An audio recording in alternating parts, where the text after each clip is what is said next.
영과 진리로 주일 예배를 하나님께 드리시겠습니다.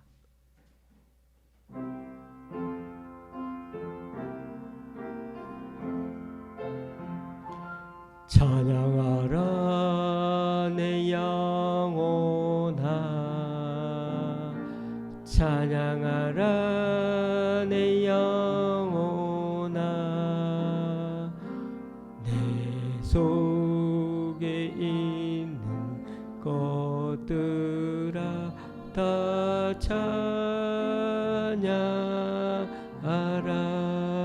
경배하라 경배하라 내 영혼아, 경배하라 내 영혼아, 내 속에 있는 것들아 다 경배하라. 감사하라 감사하라 내 영혼아, 감사하라 내 영혼아, 내 속에 있는 것들아 다 감사하라.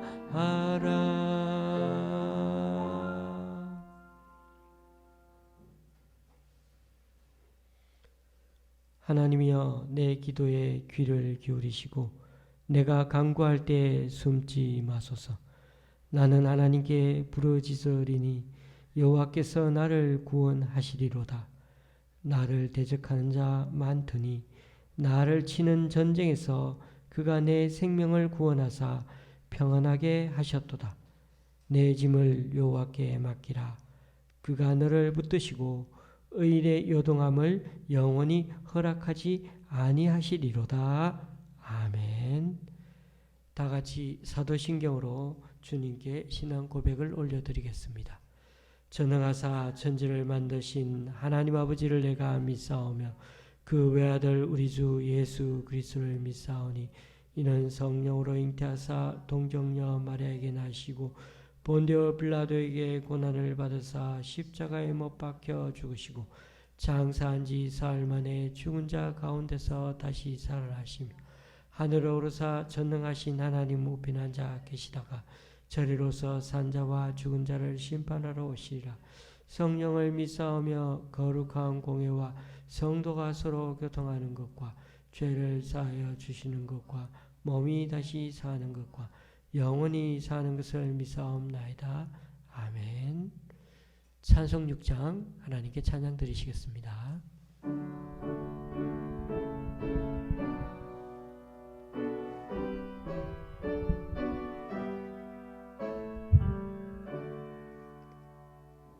목소리 높여서 주 찬양하여라. 영광과 권세와 존귀와 위엄을 오늘이 다스리시는 먼 왕의 왕께 돌려라.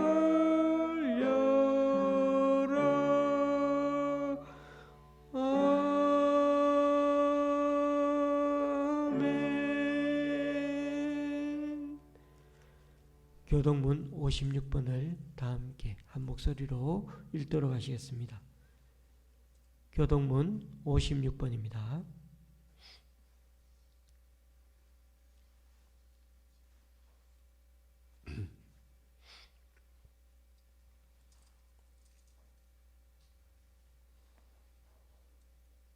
한 목소리로 읽겠습니다. 여호와를 경외하며 그의 길을 걷는 자마다 복이 있도다. 네가 내 손이 수고한 대로 먹을 것이라. 내가 복되고 형통하리로다. 내 집 안방에 있는 내 아내는 결실한 포도나무 같으며 내 식탁에 둘러앉은 자식들은 어린 감람나무 같으리로다. 여호와를 경외하는 자는 이같이 복을 얻으리로다. 여호와께서 시온에서 내게 복을 주실지어다. 너는 평생에 예루살렘의 번영을 보며 내 자식의 자식을 볼지어다. 이스라엘에게 평강이 있을지로다. 아멘. 찬송가 40장입니다.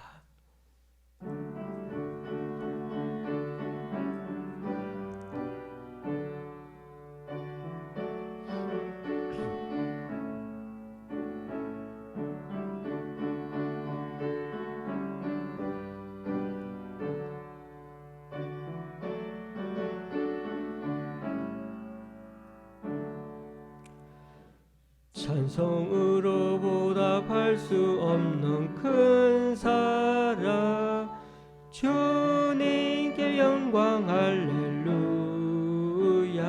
형제 자매 모두 함께 모여 찬송해. 주님께 영광 할렐루야. 하나님의 자녀여 크게 찬송 부르며 밝고 거룩한 길로 기쁨으로 나아가 주의 보좌 앞으로 속히 들어가겠네. 주님께 영광 할렐루야. 우리 받은 주님 은혜 한량 없도다. 주님께 영광 할렐루야.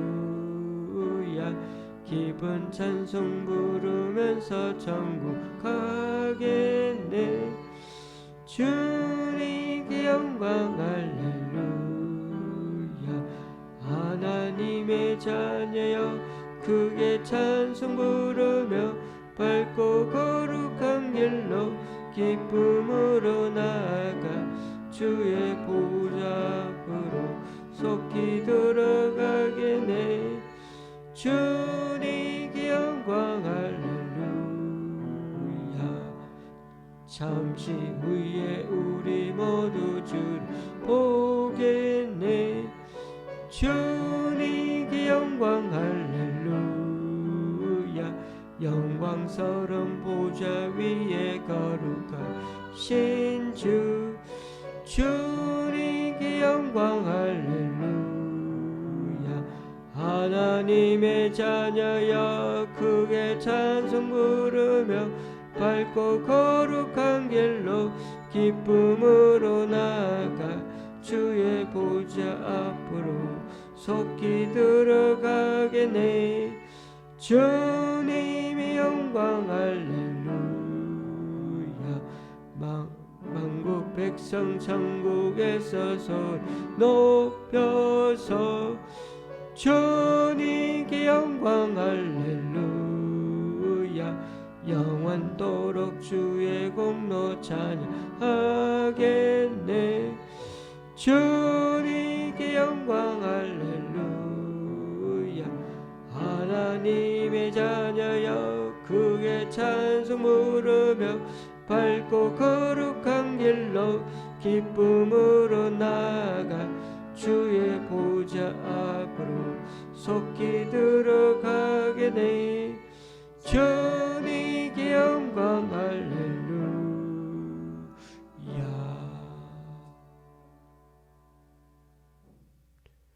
기도하시겠습니다. 참 좋으신 하나님, 오늘도 주님의 은혜를 가슴에 머금고 오직 주님만 바라보는 심정으로 예배하러 나아옵니다. 하나님을 우리 인생의 주인으로 인정하고 고백하면 그때마다 우리의 길을 지도해 주시는 하나님, 오늘도 우리의 길을 밝혀 주셔서 지금의 여러 사회적 혼란 가운데서도 주님의 백성들을 속히 바른 길로 인도하여 주시길 간구합니다. 이 시간에도 은혜의 표징인 예수 그리스도의 십자가를 바라보게 하시고 그 은혜로 말미암아 하나님을 온전히 예배할 수 있도록 주님 인도하여 주소서. 이 은혜에 합당한 우리의 모습이 되고자 먼저 주님 앞에 죄인임을 고백하오니 우리의 죄를 사하여 주옵소서. 죄를 자백할 때 미쁘시고 의로우신 하나님이 우리의 더러운 죄를 깨끗하게 씻어주시고 또 태워 주옵소서. 주님의 십자가 보혈로 우리를 모든 불의에서 정결하게 해주실 것을 믿습니다. 주일에는 하나님을 예배하며 믿음의 삶을 살겠다 결단하면서도 막상 삶의 현장에서는 하나님을 신뢰하지 못하는 모습 또한 우리에게 참 많습니다. 예배의 은혜, 생명 되신 말씀 사마음을 잃어버린 채 세상에 힘있는 사람을 신뢰하고 세속적인 사상과 가치를 신봉하는 어리석음도 반복하고 있습니다. 그럼에도 여전히 우리를 긍휼히 여겨주시기에 범사에 하나님을 신뢰하고 인정하는 믿음 주셔서 하루하루가 하나님의 기쁨이 되는 삶의 예배가 되도록 주님 은혜를 베풀어 주옵소서. 우리의 일거수일투족을 다 아시는 하나님이시기에 지금 우리 눈앞에 일어나는 매사에 하나님을 인정하는 믿음의 삶이 되게 하여 주옵소서. 특별히 갈 길을 잃어버린 연약한 사람들의 길을 인도하여 주시고 세간에 들려지는 매스컴을 들어봐도 인생의 길을 잃어버려 방황하는 자들이 참 많사오니 직장 잃고 가정 잃고 건강 잃고 심지어 사랑하는 사람을 잃어 괴로움과 고통 속에서 슬퍼하는 사람들을 위로의 하나님, 자비의 하나님이 은총으로 덧입혀 주옵소서. 이 시간 주시는 말씀 잘 듣고 잘 받아들여 우리 목자 되신 주님이 지도해 주시는 그 길이 되게 해 주옵소서. 비록 작지만 한 마음으로 사는 우리 교회 권속들 어디에 있든 주님의 말로 다 할 수 없는 그 평안과 감사의 삶이 늘 넘쳐날 수 있도록 지켜 주시옵소서. 예수님의 이름으로 기도드립니다. 아멘.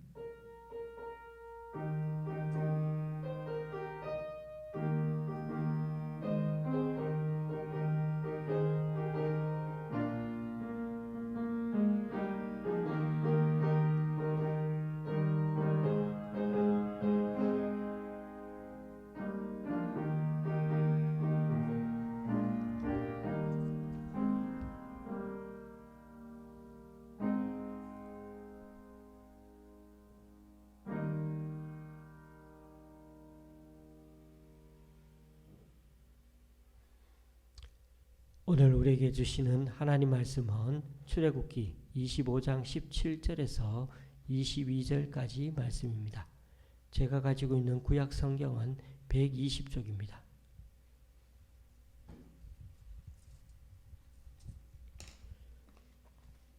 출애굽기 25장 17절에서 22절까지입니다.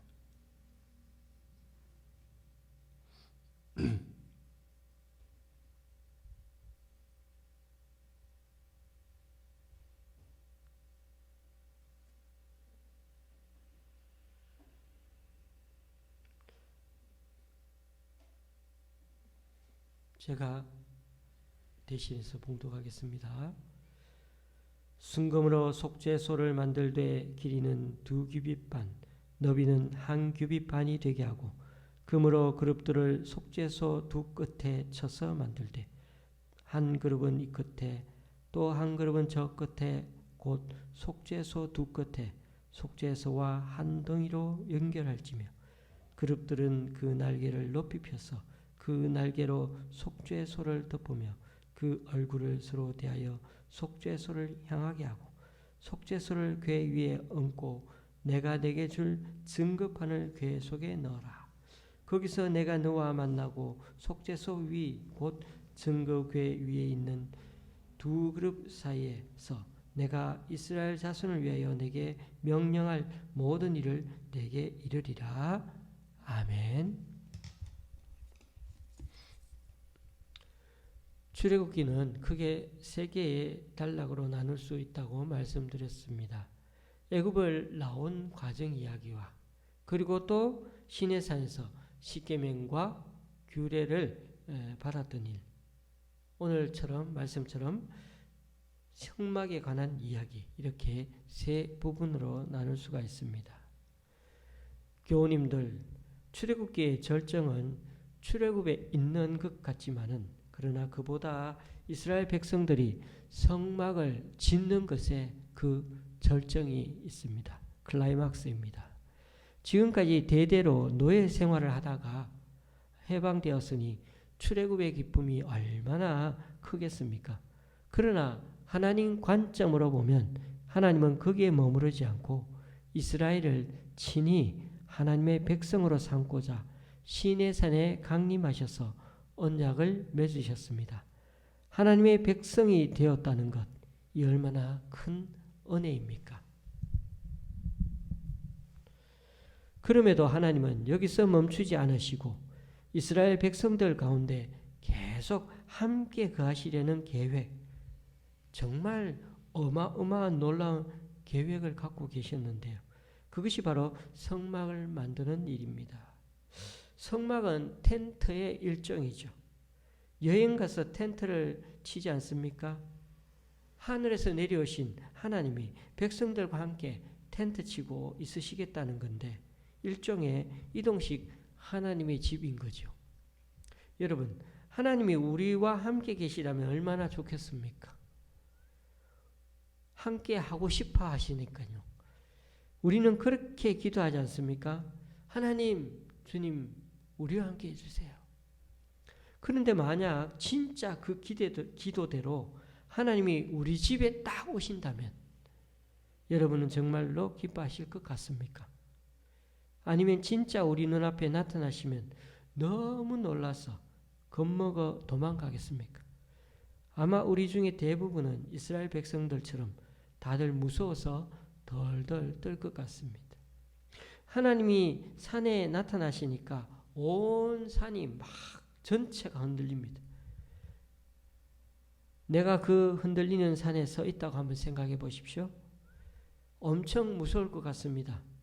천둥, 번개까지 거기다 팍팍 치고 그 천둥, 번개에 맞아가지고 벼락을 맞아서 나무와 숲에 불이 막 붙어서 맹렬하게 막 여러 군데서 타고 있다고 생각해 보십시오.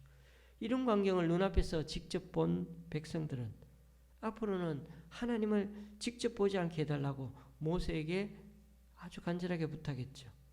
상상만 해도 무시무시한 하나님 능력을 본 백성들인데 이런 하나님께서 친히 백성들 가운데 텐트를 딱 치고서 그렇게 한가운데 계시다고 하면은 얼마나 두려워지겠습니까?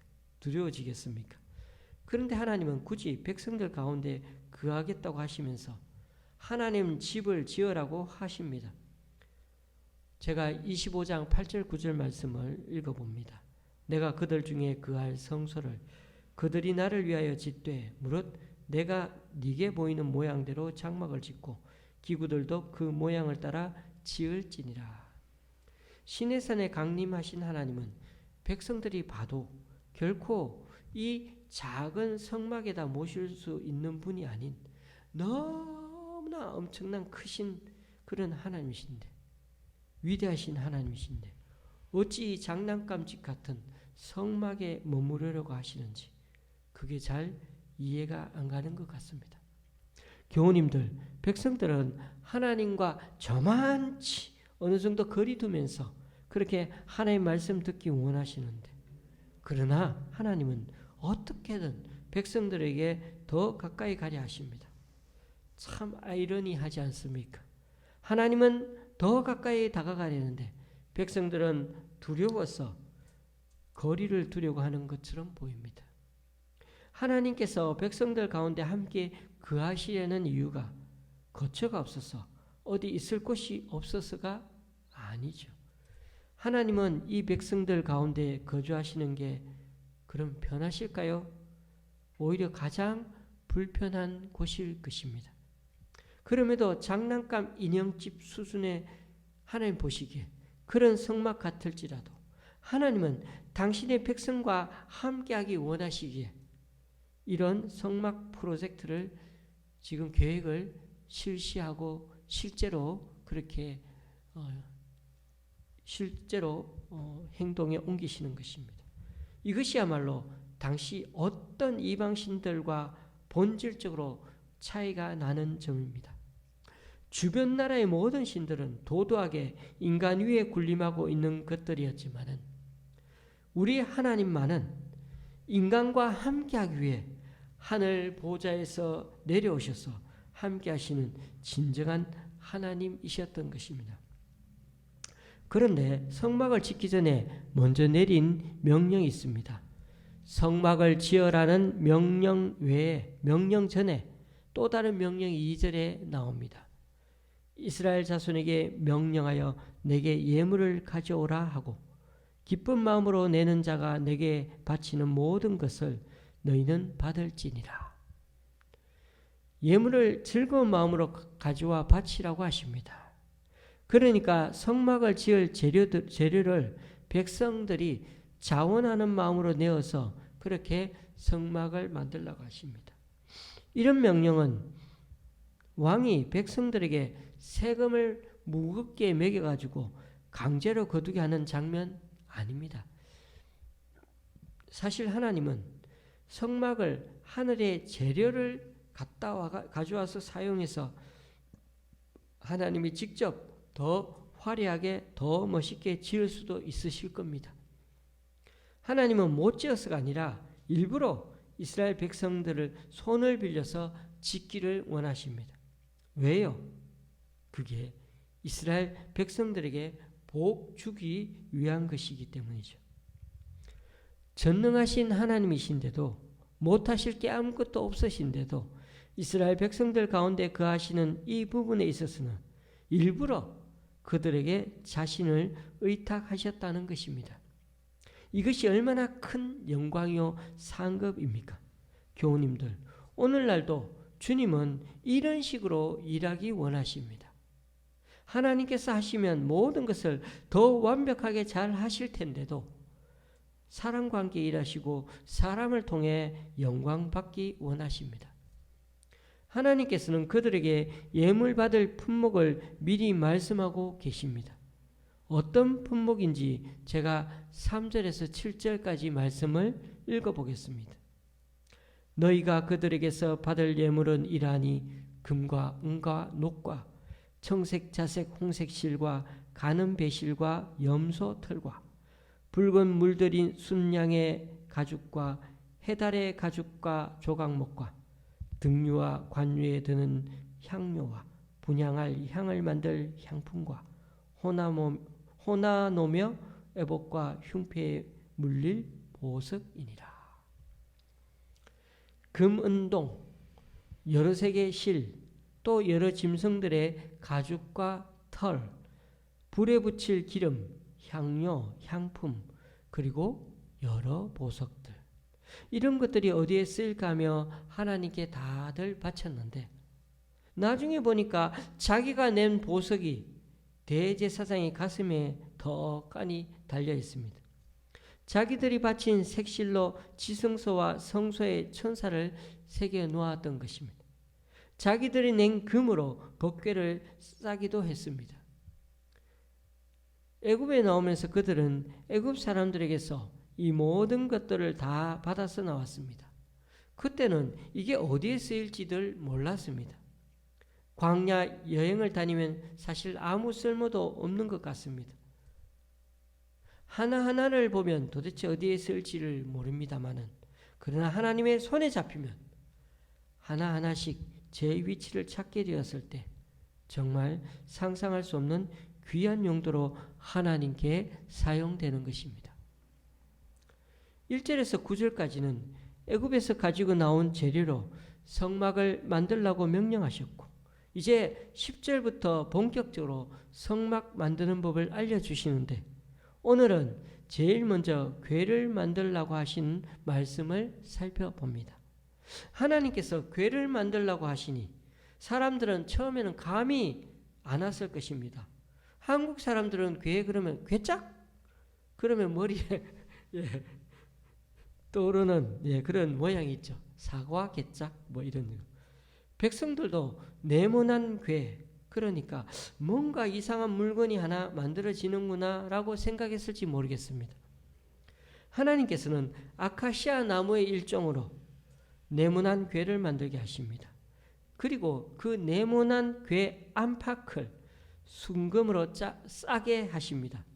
이 궤는 직사각형 모양이고 들고 다닐 수 있도록 네 모퉁이에 고리를 달고 긴 막대기를 고리에 꿰어서 들고 다니게 그렇게 만들었던 것입니다. 그리고 이 궤에는 뚜껑이 있습니다. 뚜껑은 이 궤와 크기가 정확하게 맞게 제작되었는데 이 뚜껑 이름을 가리켜 속죄소라고 부릅니다. 영어 성경인 KJV와 NASB에서는 이 속죄소를 영어로 mercy seat이라고 번역해 놓았는데요. 긍휼의 자리라고 한글로 번역을 할 수 있습니다. 긍휼의 자리.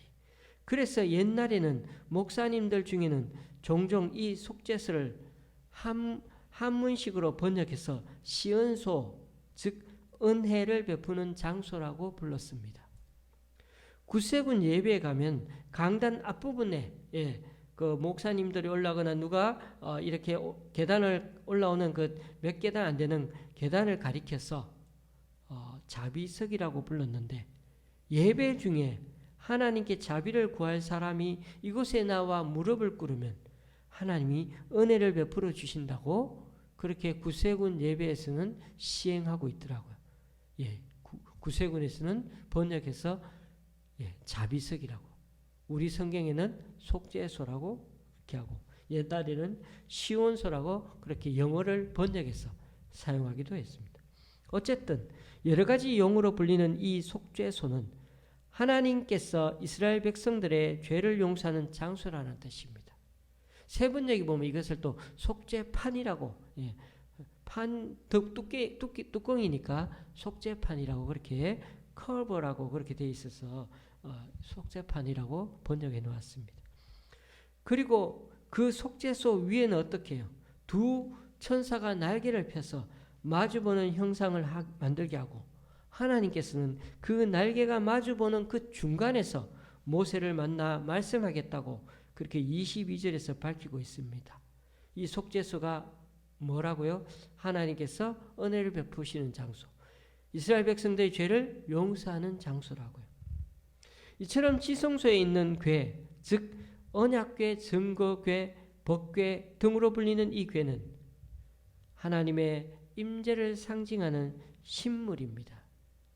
무엇보다 법궤 뚜껑인 속죄소를 주목해 보십시오. 그 중에도 속죄소 바로 위의 장소가 바로 하나님께 용서함 받는 장소라는 게 참 독특한 하나님의 죄사함 방식이요, 기독교의 독특한 그런 죄사함 방법입니다. 우리 기독교에서만 볼 수 있습니다. 그리고 그것은 하나님의 보좌와 관계가 있습니다. 교우님들, 성막이나 성전에서 가장 중요한 곳 어디일까요? 물어보나 마나 하나님이 계신 곳이죠. 하나님께서는 이스라엘 왕으로서 지금 이스라엘 진중에 계시려고 합니다.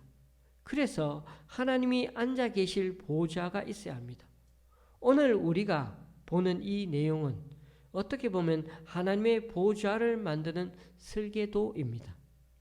보통 우리는 왕의 보좌라고 하면 높은 대리석 단을 생각하고 그 위에 금으로 만든 보좌와 그 발이 있는 곳에 왕의 발등상을 생각할 것입니다. 그리고 신하들이 머리를 막 조아리면서 왕을 옹이할 수 있는 넓은 공간 또한 그렇게 필요합니다. 온 세상 온 우주를 다스리시는 하나님으로서 진정 보좌를 만들려고 하신다면 아주 높은 단이 있어야 하고 또 수많은 천사들이 서 있을 공간이 필요하지 않겠습니까? 그런데 높은 단상도 없고 왕을 배알할 수 있는 넓은 공간도 없습니다. 하나님은 그저 들고 다닐 수 있는 괴짝같이 그렇게 보좌를 만들라고 하십니다.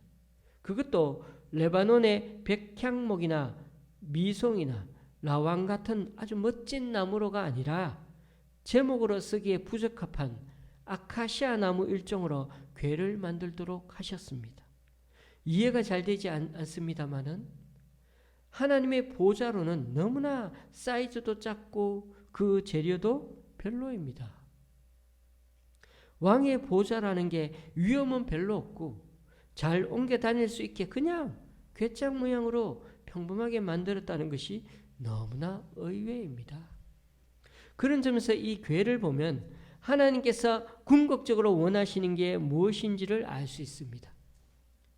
이 쓸모없는 아카시아 나무는 분명히 이스라엘 백성 자신을 의미합니다. 사실 그들이 하나님께 택함 받은 것은 무슨 자질이나 뛰어난 도덕성이 있었기 때문이 아니었죠. 그들은 아카시아 나무처럼 쓸모없는 자들이었습니다. 그럼에도 불구하고 하나님께서는 그들을 금으로 입히셔서, 다시 말하면 영광스럽게 변화시켜서 영원히 하나님과 함께 교제하고 온 세상을 다스리기를 원하신 것입니다. 하나님께서는 그들의 안팎이 다 금으로 쌓여있기를 원하셨습니다. 금만 화려하게 변하는 것이 아니라 그들의 중심까지도 완전히 변화되어서 하나님과 함께 영원히 연합하는 데 부족함이 없도록 하려는 것입니다.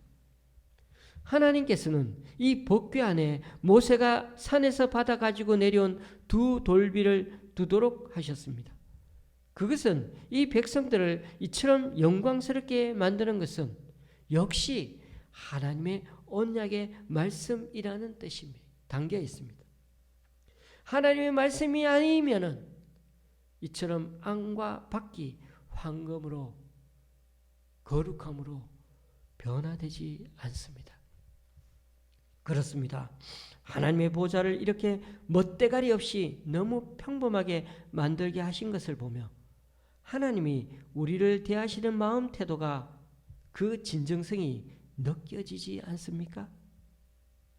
하나님은 우리처럼 우리를 위해 낮고 낮은 모습으로 찾아오시는데 우리들 마음은 사람을 향해 굳어 있고 우리 자신의 고집을 꺾지 못하는 교만이 얼마나 많이 남아 있습니까? 그러므로 교만함을 내려놓고 늘 겸손하게 나 자신의 부족함을 인정하고 하나님께 엎드릴 줄 아는 우리가 되어야겠습니다. 그러나 직사각형 궤 모양의 하나님의 보좌이지만 볼품없어 보이지만은 그러나 이 보좌는 거룩한 보좌라는 것을 잊지 말아야 합니다. 하나님은 영이시기 때문에 모든 사람의 생각과 뜻을 다 아십니다. 우리가 알지 못하는 죄까지 다 아는 눈을 가지신 분입니다. 그분 앞에 사람이 선다는 것은 바로 그것은 죽음을 의미할 뿐입니다. 그러니까 원래 하나님은 이스라엘 회중 가운데 계실 수 없는 분입니다. 우리의 죄 때문에 다 죽을 수밖에 없는 존재가 바로 인간입니다. 출애굽기 19장에서 백성들이 시내산 위로 계속 올라가지 못하는 이유가 무엇이었습니까? 올라가다가 거룩하지 못한 사람들이 하나님 손에 죽게 되기 때문입니다. 그러니 어떻게 거룩하신 하나님이 백성들과 함께 거할 수가 있겠습니까? 그래서 속죄소가 필요한 것입니다. 속죄소는 다름이 아니라 궤 뚜껑을 가리킵니다. 그것은 하나님의 거룩한 눈을 잠시 덮는 뚜껑입니다. 이스라엘의 죄를 보면 하나님께서 진노할 수밖에 없지만 이렇게라도 하나님의 눈을 잠시 덮습니다. 그러기 위해 필요한 것이 바로 어린 양의 피입니다. 속죄소는 어린 양의 피를 뿌리는 것입니다. 대제사장이 이곳에 와서 피를 뿌리고 하나님의 말씀을 듣습니다. 이 속죄소가 있기 때문에 항상 진노의 하나님 대신에 은혜로운 하나님의 얼굴을 우리가 대할 수가 있는 것입니다. 교우님들, 죄에 대해 반드시 벌하시고 심판하시는 하나님인데도 그 구약의 하나님이 지금에도 달라지지 않았음에도 우리가 그 진노의 심판 앞에서 살아남을 수 있고 또 하나님의 진노를 가리게 하는 것은 오직 순전히 어린 양의 피 때문인 것입니다. 그런데 단순히 어린 양의 피만 뿌려서는 안 되고 거기에 반드시 일치하는 믿음이 있어야만 합니다. 주님, 저는 죄인입니다. 제가 이렇게 살아있는 것은 오직 어린 양의 피 때문임을 고백합니다. 앞으로도 죄를 멀리하고 말씀대로 살아가겠습니다. 이런 회개의 고백과 간절히 주님을 찾는 마음이 없다면 그것은 왕 대신 하나님을 속이는 것밖에 되지 않습니다. 그렇습니다. 하나님의 진노를 가리는 것은 오직 어린 양의 피밖에 없습니다. 다른 어떤 것으로도 하나님의 진노를 끌 수 없습니다. 우리는 어린 양 되신 예수님의 보혈로 구원받은 존재입니다. 이 믿음만이 우리를 거룩하신 하나님 보좌 앞에 나아가게 합니다. 그렇습니다. 우리 죄에서 구속할 수 있는 방법은 딱 하나, 어린 양 보혈의 피밖에 없습니다. 다른 어떤 이단들이 나타나 다른 주장을 해도 이 진리만은 결코 우리가 타협해서는 안 됩니다. 왜 하나님께서는 사람들이 천국 문에 들어가려 할 때 어린 양의 피를 보고 묻혀 있는지, 어린 양의 피를 보고 믿는 자들만을 심판하지 않으시는 겁니까? 어린 양의 피만이 하나님 자신이 약속한 유일한 표시이기 때문입니다. 하나님 자신이 약속해 주신 유일한 속죄의 길이기 때문입니다. 교우님들, 어린 양의 피가 이 세상에서는 별로 소용없는 것처럼 보입니다. 우리가 어린 양의 피를 보여준다고 해서 이 세상에 혜택받는 게 뭐가 있습니까? 선뜻 많은 돈을 무이자로 대출해 줍니까? 대학교에 그냥 입학시켜주거나 세금을 면제시켜 주지도 않습니다. 오히려 더 예수님 잘 믿다가 고만만 대통 많이 당하는 사람들도 있죠. 그러나 하나님의 심판대 앞에서는 다릅니다.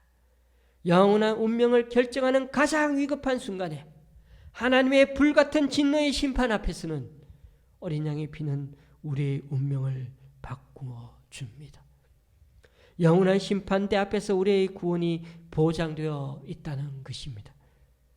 거꾸로 말해서 지금 사람들이 이 세상에서 쌓아놓은 많은 재물이나 명예와 엄청난 양의 지식이 있어도, 도덕적인 삶이 있어도 하나님의 심판대 보좌 앞에서는 무용지물, 아무런 도움이 되지 않는 것입니다. 그러므로 우리는 어떻게 거룩해질 수 있습니까?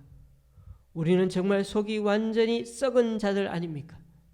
생각하는 것이나 뜻하는 것이 항상 악합니다. 지금도 우리 자신을 한번 돌아보십시오. 그런데 놀라운 일은 하나님께서는 우리 안에 성령으로 작은 새로운 성품의 씨를 심어 놓으셨습니다. 이것을 키우는 것이 곧 거룩해지는 것입니다. 이 세상에서 자기 자신을 믿는 사람은 이 세상에서 좀 똑똑하게 살아가고 돈도 벌며 살 수 있을지는 몰라도, 그러나 결코 거룩해지는 삶은 살 수가 없습니다. 그러나 우리 안에 계시는 성령님의 음성을 듣고 진정 착한 마음으로, 선한 마음으로 하나님을 바르게 섬기고 다른 사람들을 섬기며 산다면 우리 안에 거룩의 나무는 점점 더 커져서 많은 새들이 그하고도 남는 풍성한 가지를 가진 나무처럼 하나님께 축복받는 인생이 될 것입니다. 22절 말씀이 참 중요한 말씀인데 읽어보겠습니다.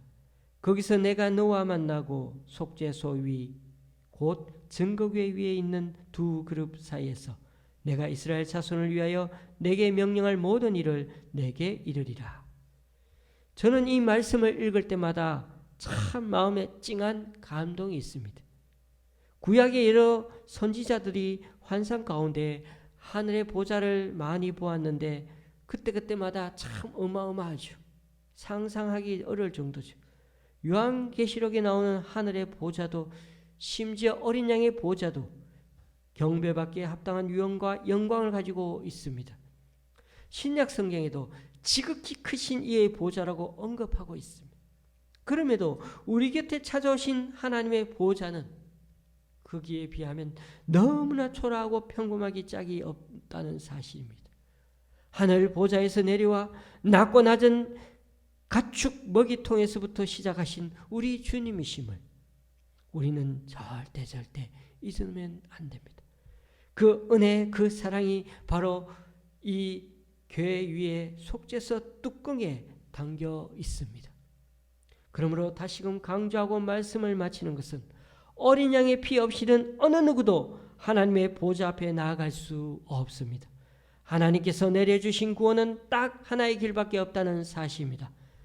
제가 이렇게 또 강조하는 것은 요즘 신천지가 다시 활동을 재개하여서 본격적으로 교회들마다 손편지와 신문들 같은 걸 보내면서 기존 교회들을 공략하려 하고 있다는 사실입니다. 제가 편지와 신문을 다 한 번도 뜯어보지는 않았지만 편지함에 여러 통의 손편지가 그들이 보낸 서대문 지역 신천지 담당자로부터 발송되어 온 편지들이 가득 여러 통 들어있습니다. 그러므로 이만희는 절대 구세주가 아니고 이단 교주입니다. 교단에서 이단이라 말할 때는 다 이유가 있습니다. 그러므로 신천지라 드러냈고 그렇게 접근 안 해도 늘 우리가 조심해야 합니다. 특히나 교회에 위장 잠입할 수도 있으니까 교회는 우리 교회에 많지 않지만 그래도 경각심을 갖고 살펴보아야 할 것입니다. 말씀을 마칩니다. 만유의 주이시오 만왕의 왕이신 지극히 높으신 하나님께서 인간이 만든 작은 천막에 거하십니다. 그것도 별 볼품없는 괴짝같이 생긴 것을 하나님의 보좌로 삼으시고 백성과 함께 거하시니 얼마나 큰 은혜인지 모릅니다. 다른 귀한 재료는 놔두고 아카시아 나무를 갖고 그것도 단출하게 직사각형으로 네모나게 만들고 또 긴 막대기 끼워 들고 다니게 만들었다는 게 전혀 복잡하지도 않고 너무나 심플하고 단순하지 않습니까? 거기다 괴 뚜껑을 가리켜서 속죄소라 부르고 그 속죄소 위에다가 금방 잡은 어린 양의 피를 팍팍 뿌립니다. 그런 점에서 언약궤는 언제나 예쁘고 향기가 나고 멋있고가 아니라 언제나 늘 짐승 피비린대로 찌든 채 있었을 것입니다. 지워도 그 피비린은 지워지지 않을 것입니다. 죄에 대해 반드시 심판하시는 하나님이 어린 양의 피로 대신해서 우리를 심판하셨기 때문입니다. 그러나 그 피비린내 나는 것 때문에 우리가 죄사함을 받은 긍휼의 자리, 자비의 자리, 은혜를 베푸는 장소가 바로 속죄소인 것입니다. 하나님의 발등상인 것입니다. 하나님은 바로 그 은혜를 베푸시는 속죄소 위에서 용서의 자리에서 모세와 만나겠다고 약속하셨습니다.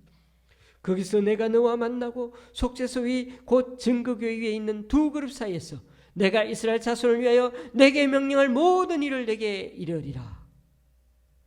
이제 우리에게는 더 이상 눈에 보이는 하나님의 보좌는 없습니다. 언약궤도 없습니다. 그렇지만 하나님의 임재를 상징하는 하나님의 보좌는 없지만은 이제는 우리 몸이 하나님의 보좌 역할을 하게 되었습니다. 하나님이 우리를 성소로 삼아 우리 안에 거하신다 하셨기 때문입니다. 그러므로 이보다 더 엄청난 하나님의 은혜는 전에도 없었고 앞으로도 없을 것입니다. 주께서 이르시되 하늘은 나의 보좌요 땅은 나의 발등상이니 너희가 나를 위하여 무슨 집을 짓겠으며 나의 안식할 처소가 어디냐. 스데반이 하나님 많은 사람들 앞에서 그렇게 설교할 때 쓴 말이 아닙니까?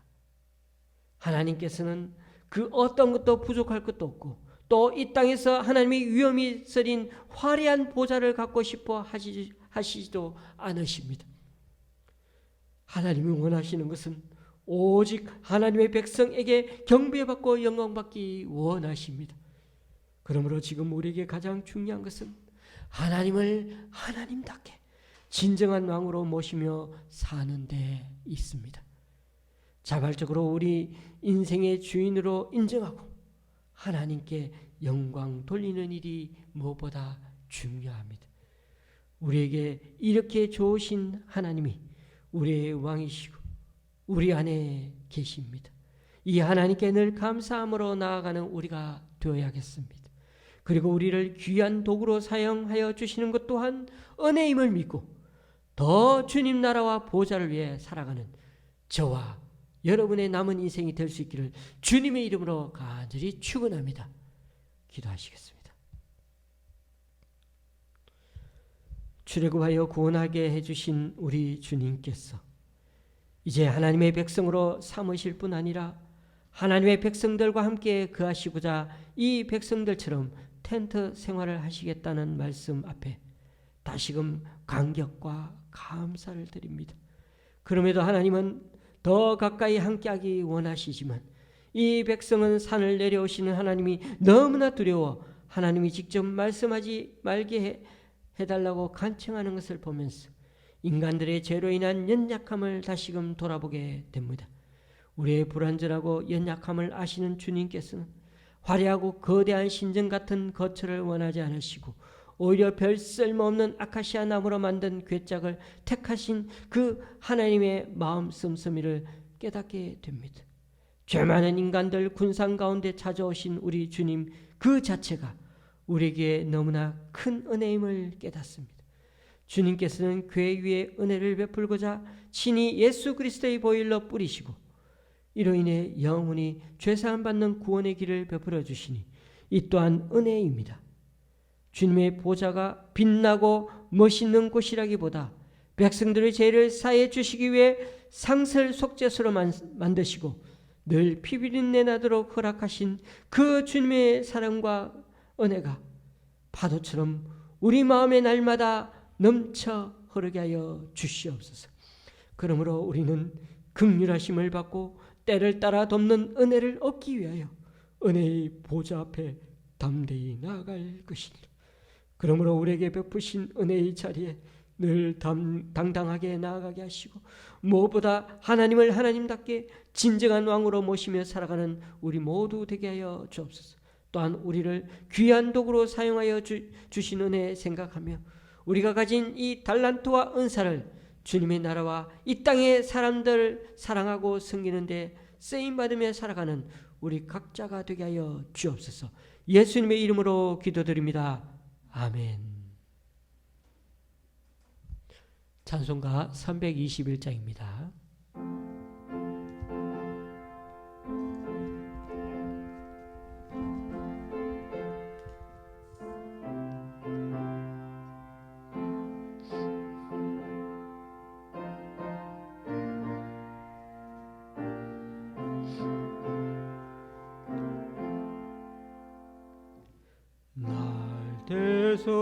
대속하신 예수께 내 생명 모두 드리니 늘 진실하게 하소서. 내 구주 예수여 나 구주 위에 살리라. 내 기쁨 한량없으리.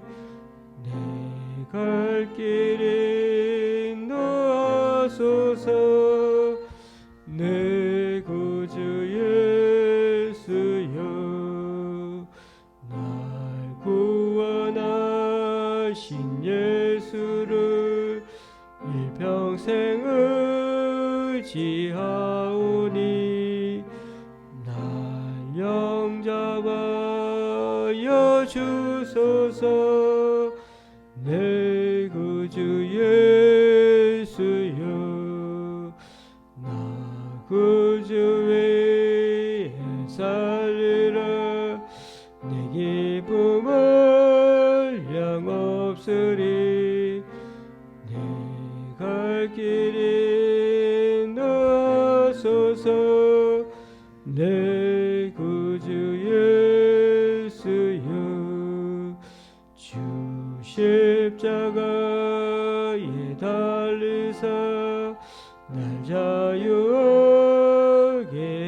했으니 내 몸과 마음을 주 위에 다쓰게 하소서.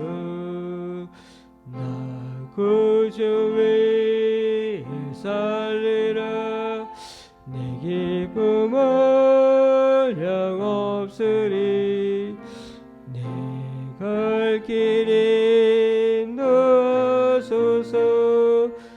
내 구주 예수여 주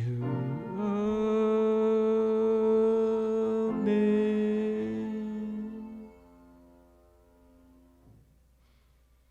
기도하시겠습니다. 주님, 오늘도 우리 교회 성도님 한 분의 11조 헌금과 내 가정의 주일 헌금을 주님께 올려드립니다. 또한 강원도 장로님 가정과 광주의 집사님 가정에서 김천의 권사님이, 수원의 집사님 가정과 수서의 집사님 가정에서 강동구 집사님과 홍재동 권사님이, 그리고 연희동 장로님 가정과 백주년 기념교회 집사님 가정에서 귀한 헌금과 11조를 주님께 올려드립니다. 이분들의 헌신과 섬김 귀하게 받아주셔서 이분들을 통하여 하나님 나라가 더욱 확장되게 하여 주옵소서. 또한 오늘 이 시간 우리 각자 여러 모양으로 드리는 헌금들 기뻐 받아주시고 쓰이는 곳마다 귀한 결실을 맞을 수 있게 하나님의 크신 은총으로 덧입혀 주시옵소서. 예수님의 이름으로 봉헌 기도드립니다. 아멘.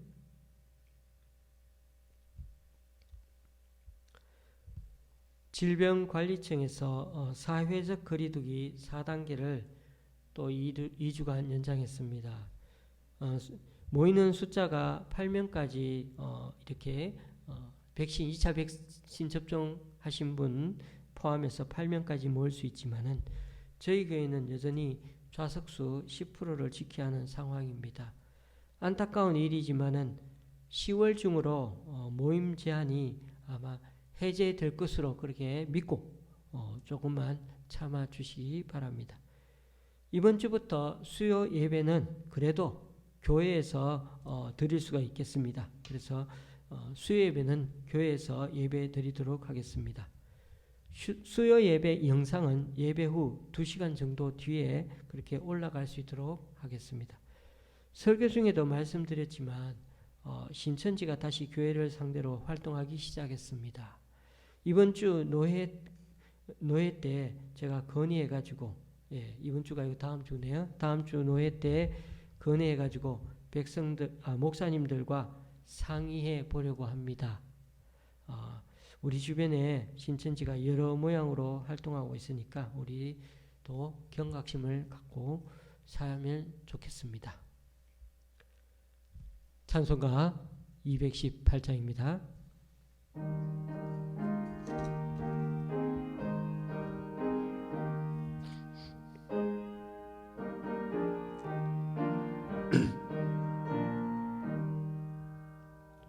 내 마음과 정성을 다하여서 주 너의 하나님을 사랑하라. 내 몸을 아끼고 사랑하도 형제와 이웃을 사랑하라. 주께서 우리에게 명하시니 그 명령 따라서 살아가리. 널 미워 해치는 원수라도 언제나 너 그렇게 사랑하. 널 비방하는 자 위해서도 신실한 마음으로 복을 빌라. 주께서 우리에게 명하시니 그 명령 따라서 살아가리. 나 항상 주님을 멀리하고 형제를 사랑하기 못하였다.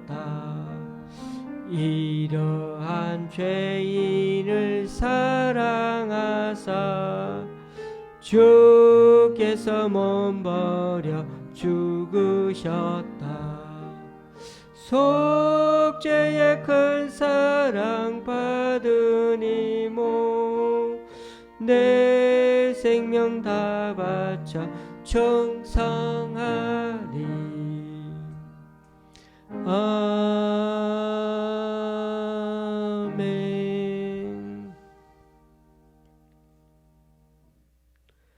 우리 주 예수 그리스도의 은혜와 하나님 아버지의 크신 사랑과 성령님의 교통 교직케 하심이 죄에서 구원하여 주실 뿐 아니라 이제는 우리 곁에 우리 안에 거하기 원하시는 주님의 그 진정성을 알고 긍휼하심을 받고 때를 따라 돕는 은혜를 얻기 위하여 우리 주님 은혜의 보좌 앞에 더욱 담대히 당당히 나아가길 소원하는 여기 우리 서울시학교의 성도님들과 그리고 이 시간 온라인 예배로 함께하는 분들 위해 이제부터 영원히 함께 하시기를 간절히 축원하옵나이다.